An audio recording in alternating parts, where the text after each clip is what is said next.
Wallahu ya'lamu wa antum la ta'lamun. Boleh jadi sesuatu yang engkau benci itu padahal itu baik bagimu, dan boleh jadi sesuatu yang engkau cintai itu adalah sesuatu yang buruk bagimu. Allah lah yang lebih tahu dan kalian tidak mengetahui. Bapak Ibu yang kami muliakan, bahwa kehidupan dunia ini seperti kami sampaikan di awal itu dinamis, tidak ada yang statis. Kalau dia jahat-jahat saja sampai ujung, kalau dia baik-baik saja sampai ujung, tidak ada seperti itu. Dia bergerak sebagaimana bumi ini bergerak.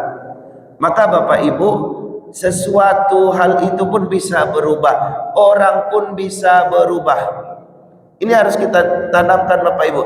Bakonyo berubah gini karena dia memang seperti itu. Sabbihisma rabbikal a'la alladzi khalaqa fasawwa.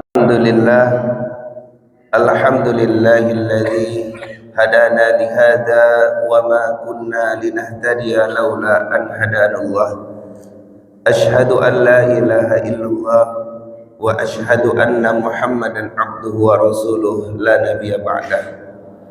Allahumma salli ala Sayyidina Muhammad wa ala ali Sayyidina Muhammad.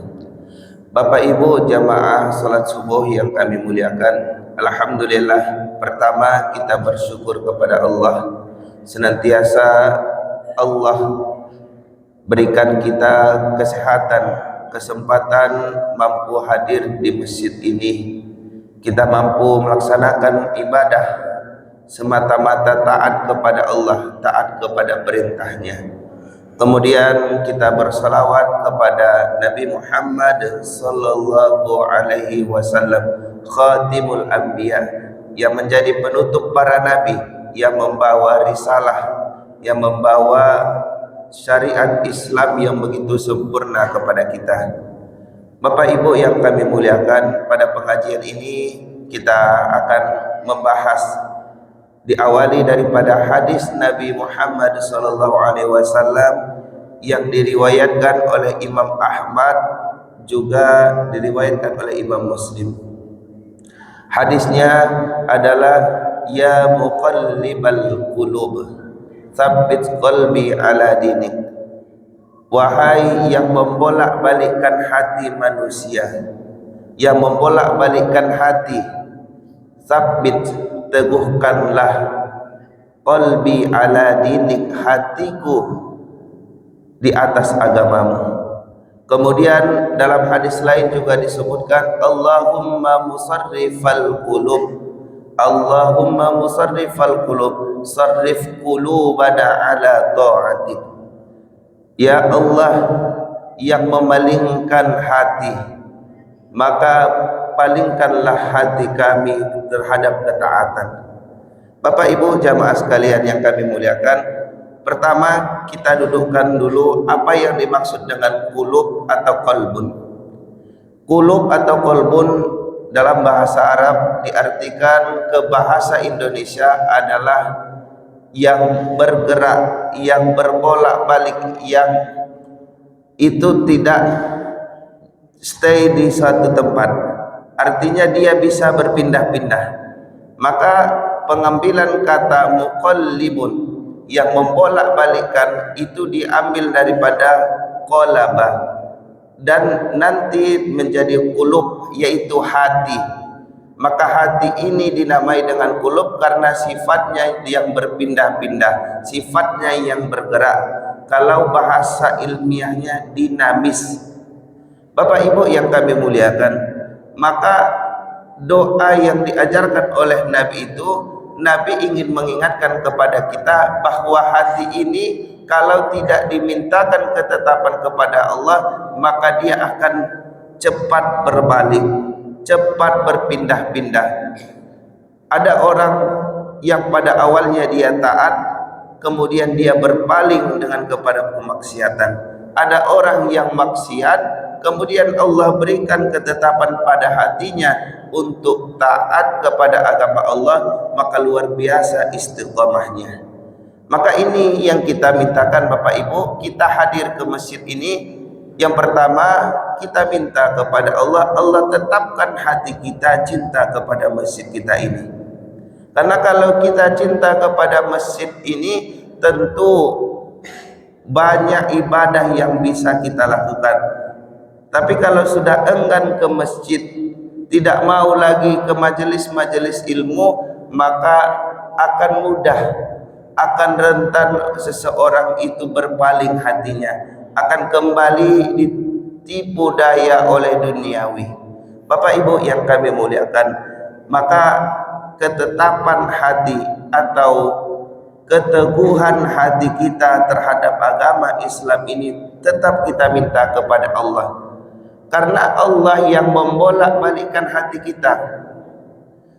Kalau Bapak Ibu semudah itu menerima hidayah Allah, sebanyak ini toa masjid kita ini kan Bapak Ibu setiap pagi ini bergema. Toa masjid kita ini pengajian setiap hari, belum lagi khutbah, belum lagi panggilan azan yang dipanggilkan 5 kali sehari semalam. Kalau hidayah itu mudah, kalau hati itu mudah untuk dibolakkan lagi untuk menjadi taat, tentu semua orang sudah hadir ke masjid kita ini. Tetapi Bapak Ibu tidak seperti itu. Karena apa? Hati ini adalah milik Allah. Allah yang mengisinya. Apakah diisi dengan ketaatan atau diisi dengan kemaksiatan? Maka Bapak Ibu, kalau kita hari ini cinta terhadap agama kita, cinta terhadap ibadah yang kita lakukan, itu semata-mata pemberian Allah. Karena ada orang Bapak Ibu yang dia cinta kepada kemaksiatan. Ada orang yang cinta terhadap keburukan. Ada Bapak Ibu, na'udzubillah summa na'udzubillah. Kalau kita mau melihat sedikit, bergeser kita kepada mungkin ke tempat-tempat yang tertentu, ada orang yang memang perzinaan itu disediakan di situ. Ada orang yang tempat miras itu memang disediakan. Itu kenapa bisa terjadi? Karena hatinya sudah terbolak-balik, hatinya sudah dipalingkan daripada ketaatan. Maka Bapak Ibu tentu kita bersyukur juga dan senantiasa meminta kepada Allah. Apa doanya? Ya muqallibal qulub tsabbit qalbi ala dinik. Nanti Bapak Ibu bisa kita lihat di ponsel kita, ponsel anak kita, doa keteguhan hati terhadap agama Islam. Hadis riwayat Muslim itu kita lihat, ya muqallibal qulub. Doanya begitu pendek Bapak Ibu, tapi bisa kita doakan setiap selesai sholat. Atau mungkin hati kita sudah mulai malas, mulai berpaling daripada ketaatan, kita doakan kembali, ya muqallibal qulub tsabbit qalbi ala dinik. Bapak Ibu jamaah sekalian yang kami muliakan, sepenting apa keteguhan kita dalam memeluk agama Islam ini, menganut agama Islam ini. Bapak Ibu, perjalanan yang begitu panjang, mulai dari kita dewasa, kita mukallaf, dihukumi hukum taklifi yang ada wajib, haram, kemudian sunnah dan segala macamnya. Begitu panjang Bapak Ibu, di umur kita 15, 16 sampai kita wafat nantinya. Siapa yang mampu menjamin kita akan tetap istiqomah dalam agama ini? Tidak ada Bapak Ibu. Tetapi kalau kita sangkutkan, kita berikan, serahkan kepada Allah Subhanahu wa taala, ya muqallibal qulub, engkau yang memegang hati setiap manusia yang ada di dunia ini, maka tsabbit qalbi, teguhkanlah hati kami di atas agamamu. Bapak Ibu yang kami muliakan, ada orang yang awalnya begitu taat, tapi pada akhirnya Allah palingkan juga dia, sehingga ada kecacatan, ada keburukan yang dia lakukan, sehingga kita sebutlah dengan sebutan su'ul khatimah. Bapak Ibu yang kami muliakan, ada yang orang yang kita lihat, tapi bukan berarti kita menjustifikasi orang lain. Kita kembali kepada diri kita, kita minta keistiqomahan, bukan untuk menilai orang lain. Dan juga tentu doa ini bisa kita doakan kepada anak kita, yang anak kita hari ini masih belum teguh hatinya kepada Islam, solatnya masih elak-elak, yang ibadahnya itu masih hanya sekedar diperintah, bukan kemauan sendiri, belum tertanam Islam dalam hatinya. Kalau dia laki-laki boleh tsabbit qalbahu ala dinik, kalau perempuan tsabbit qalbaha ala dinik, boleh Bapak Ibu, karena inilah yang akan menuntun mereka ketaatan kepada Allah Subhanahu wa taala dan hatinya diteguhkan dalam agama Islam ini. Bapak Ibu yang kami muliakan, juga kita lihat firman Allah di surah Al-Baqarah ayat ayat ke-216.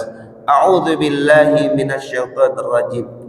Asa an takrahu syai'an wa huwa khairul lakum wa asa an tuhibbu syai'an wa huwa syarrul lakum. Wallahu ya'lamu wa antum la ta'lamun. Boleh jadi sesuatu yang engkau benci itu padahal itu baik bagimu, dan boleh jadi sesuatu yang engkau cintai itu adalah sesuatu yang buruk bagimu. Allah lah yang lebih tahu dan kalian tidak mengetahui. Bapak Ibu yang kami muliakan, bahwa kehidupan dunia ini seperti kami sampaikan di awal itu dinamis, tidak ada yang statis. Kalau dia jahat-jahat saja sampai ujung, kalau dia baik-baik saja sampai ujung, tidak ada seperti itu. Dia bergerak sebagaimana bumi ini bergerak. Maka Bapak Ibu, sesuatu hal itu pun bisa berubah, orang pun bisa berubah. Ini harus kita tanamkan Bapak Ibu. Bakonyo berubah gini karena dia memang seperti itu. Karena manusia punya kolbun, dia punya kulub, dia punya sesuatu yang berubah-ubah. Baku berubah anak ambo kini kamu. Ya memang seperti itu Bapak Ibu. Bisa saja kita dikecewakan oleh orang lain.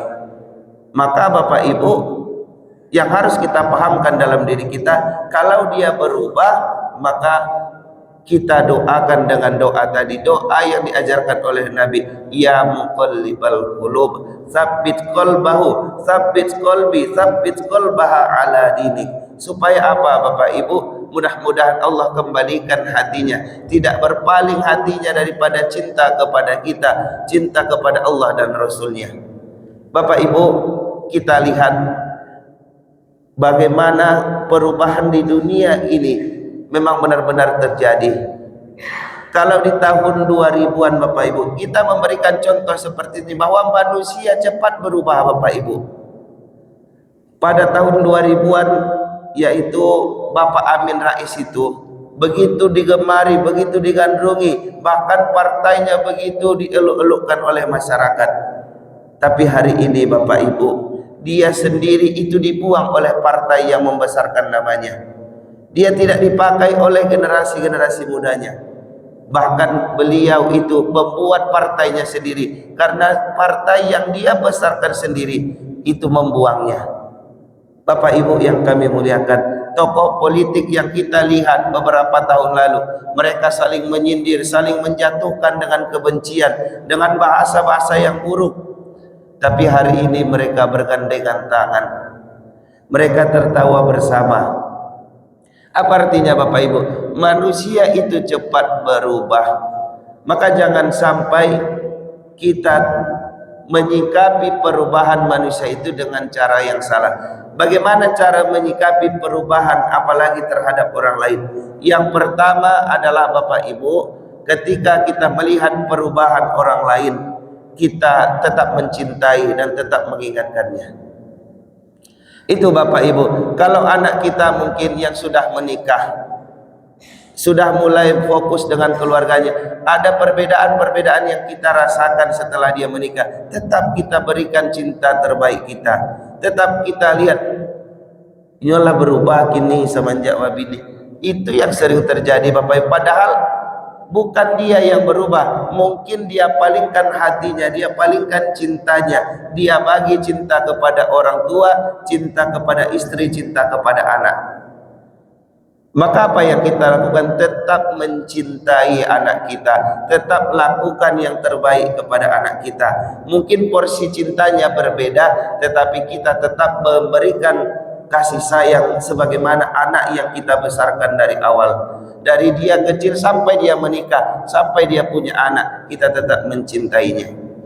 Kemudian yang kedua, Bapak Ibu, kalau kita tidak mampu seperti itu, termasuk juga kepada tetangga, kepada orang lain, kalau kita tidak mampu seperti itu, yang kedua adalah tetap menjaga kehormatannya. Ya Bapak Ibu, indak sado orang yang tidak sesuai di awak cakai Bapak Ibu. Kadang ada orang seperti itu, kalau tidak sejalan dengan inyo, tidak sesuai dengan inyo, baca untuk orang ko sakit hati, baca orang ko indak disenangi oleh orang lain. Bahkan Bapak Ibu, anak-anak kita, anak-anak SD itu, nyo kalau ndak suka nanti nyo aswang dan lain tu. Awak nama kawan nyo lain, malai awak nyo jae. Nyo sabui nan kawan cie dua tiga pe. Akhirnya apa? Ada kumpulan orang yang membenci seseorang. Maka bukan seperti itu sikap Muslim, Bapak Ibu. Sikap Muslim adalah mampu menahan dirinya. Ma huwa muslim man salimal muslimuna min lisani aw biyadi. Seorang muslim itu adalah yang mampu menjaga dirinya, kejahatan lidahnya dan juga tangannya terhadap orang lain. Jadi Bapak Ibu, kalau kita tidak mampu menyayanginya, mungkin tidak ada lagi respek kita, tetapi kita tidak boleh menyakitinya. Kita tidak boleh membuat sesuatu hal yang membuat tidak menyenangkan baginya. Maka ini juga berlaku Bapak Ibu di tempat kerja, dan ini sering kami lihat. Apa itu Bapak Ibu? Ketika di tempat kerja dia tidak suka kepada satu orang, maka dia membuat seseorang itu tidak nyaman di tempat kerjanya. Aduh seulah-ulahnya, sehingga kawan kau tidak nyamannya pailai, tidak sinanyo karajolai. Maka itu bukanlah sifat seorang muslim. Karena ingat Bapak Ibu, ya muqallibal qulub, Allah yang membolak-balik hati manusia, Allah yang memalingkan hati manusia. Bapak Ibu, betapa malunya seseorang yang dia begitu benci sebenci-bencinya, ketika dia iri seiri-irinya, tapi pada satu momen orang tersebut yang hadir untuk membantunya. Maka begitu malu seseorang ketika Allah palingkan, maka itulah orang yang menolong dia ketika berada dalam kesusahan. Bapak Ibu yang kami muliakan, maka apa pengajian apa kesimpulan, apa yang bisa kita ambil hikmah dari pengajian kita ini? Yang pertama adalah kita senantiasa berdoa kepada Allah untuk ditetapkan hati kita terhadap agama ini. Na'udzubillah, kita tidak ingin satu pun dari kita di masjid ini, anak cucu keturunan kita, pada akhirnya mereka berpaling dari agama kita, tidak menginginkan yang kita sebut dengan murtad atau bahkan su'ul khatimah, meninggal dalam keadaan maksiat. Kita tidak ingin seperti itu. Maka apa yang kita lakukan? Kita berdoa kepada Allah, ya muqallibal qulub tsabbit qalbi ala dinik. Kemudian yang kedua Bapak Ibu, hikmah dari pengajian kita ini adalah kita mencintai dan membenci orang lain itu sekedar saja. Kalau kita cinta, maka tunjukkan cinta kita tanpa mengharap balasan yang lebih. Karena apa Bapak Ibu? Bisa saja manusia itu berubah, kita akan kecewa. Tapi kalau kita mencintainya dan tidak memandang apa feedback yang kita dapatkan, maka kita akan tetap tenang apapun yang terjadi. Kita tidak akan kecewa kalau anak kita sudah mulai fokus dengan keluarganya. Kita tidak akan kecewa kalau kita memberikan bantuan kepada tetangga, tetapi tetangga kita tidak membalasnya dengan bantuan yang sama. Kita tidak akan kecewa karena pada dasarnya kita mencintai orang lain, mencintai tetangga kita. Kemudian yang terakhir, hikmah dari pengajian yang bisa kita ambil pada pagi hari ini adalah Bapak Ibu, kita semua ini berubah-ubah. maka mampulah kita mengelola. Jangan sampai kita menyakiti orang lain, karena kita tidak tahu hari ini adalah teman, besok adalah lawan. Hari ini adalah lawan, besok bisa menjadi teman. Tidak ada sesuatu yang pasti dalam kehidupan ini. Tetapi Allah ingatkan di surah Al-Baqarah, walladzina amanu asyaddu hubban lillah. Orang beriman itu cintanya lebih kepada Allah. Hanya kepada Allah, cinta yang tidak akan pernah dikhianati, kasih sayang yang tidak akan pernah dikecewakan, hanya kepada Allah. Kalau sayang kepada manusia mungkin bisa kita kecewa, tetapi bukan berarti menjadi landasan kita tidak menyayangi orang lain, tidak menyayangi anak kita. Boleh Bapak Ibu, tetapi orang beriman, walladzina amanu asyaddu hubban lillah, lebih besar cintanya kepada Allah, ketaatannya, ibadahnya, itu semua diserahkan kepada Allah Subhanahu wa taala. Bahkan pekerjaannya, mencintai anaknya, itu disebabkan cinta kepada Allah Subhanahu wa taala. Bapak Ibu yang kami muliakan, mungkin itulah yang bisa kami sampaikan dalam pengajian ini. Ada hikmah, ada sesuatu yang bisa kita ambil, dan lebih baik kita dalam kehidupan kita ini, lebih bijak kita dalam mengambil sikap dalam kehidupan ini. Terima kasih. Assalamualaikum warahmatullahi wabarakatuh.